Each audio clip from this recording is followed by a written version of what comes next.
Good evening, I'm Sophia Arena, Texpatriate staff writer, and this is our Week in Review.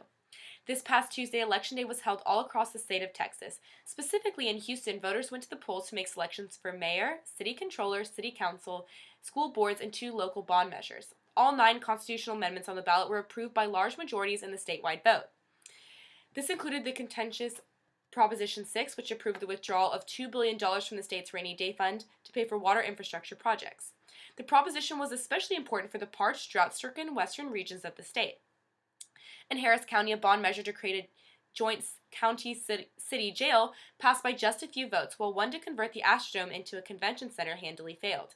The Astrodome now looks doomed to demolition, though nothing is certain, as Mayor Parker recently announced her intent to assemble a coalition of the private sector to raise enough money to save the facility. Speaking of Parker, she was reelected to a 3rd term with a huge 58% of the vote. Challenger Ben Hall, who spent over $3 million, most of it self-funded, came in second with a disappointing 28% of the vote. I went to the watch party with a friend of mine, Simone DeLacy, this week, and at first there weren't a lot of people there, but soon it filled up, and I think tensions were high because people expected that there may be a runoff. But when Ben Hall conceded at his watch party, someone came on stage, made a speech about it. Everyone went crazy, and then Mayor Annise Parker came out an hour and a half early to make a very passionate speech about her reelection. City Controller Ronald Green was also reelected, as were many members of the City Council, including Stephen Costello, C.O. Bradford, Jack Christie, Jerry Davis, and Oliver Pennington, as well as a few unopposed members. City Council Al Wong was defeated by re-election in a close race with Richard Nguyen. Councilmember Helena Brown was also squeezed into a runoff with Brenda Stardig, the councilmember who Brown defeated 2 years ago. Councilmember Andrew Burks also finished in a disappointing 2nd place and will face challenger David Robinson in a runoff election. The 3 open seat elections also descended into runoff elections, with Michael Kabosh and Roy Morales advancing in at-large position number 3. In the open seat of District D, Dwight Boykins finished close to 50%. But not close enough to avoid a runoff with fellow candidate Georgia Provost. In District I, Graciana Garces and Robert Gallegos will advance. The runoff election will occur on Saturday, December 14th. Coming off of a resounding electoral victory, Mayor Parker wasted no time in outlining the goals she wished to accomplish in her 3rd and final term. These included a wage theft ordinance to protect those stiffed on promised overtime pay, a comprehensive non-discrimination ordinance protecting LGBT people, the reform of food truck regulations, expanding the recycling program, shuttering the city's jail, and a general cleanup of the city's charter. If the mayor is serious about accomplishing all of these things, her work is cut out for her in the next 2 years. In the current gubernatorial election, a pair of polls came out this week painting very different pictures of where the campaign is going for presumptive Democratic candidate Wendy Davis. In the first poll published by the Texas Tribune and the University of Texas, Davis had merely a 5-point deficit against Greg Abbott, the presumptive Republican candidate.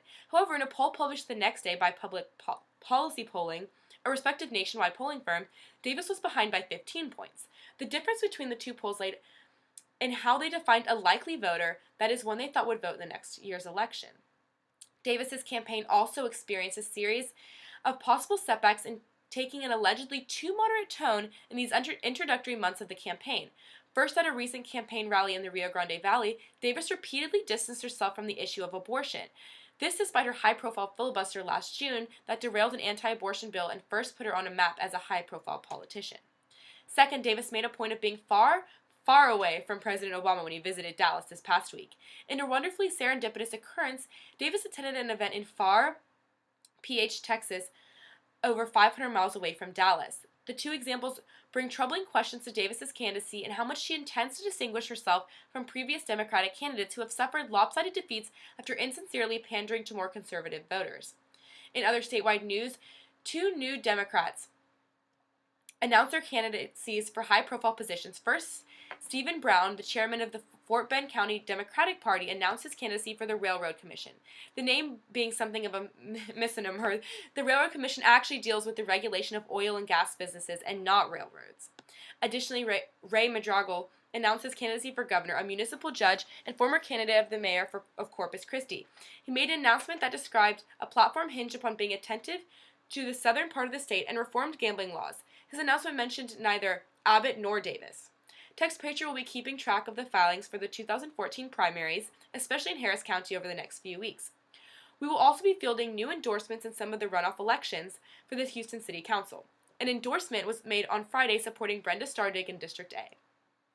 Lastly, Texpatriate offers its condolences to the family of Lionel Castillo, who passed away this week. Castillo, a former director of the federal INS and a city controller, was a pioneer for the Hispanic political community in Houston and a one-time candidate for mayor. Yesterday, a major community center and park just north of downtown was dedicated to him. This is our Week in Review.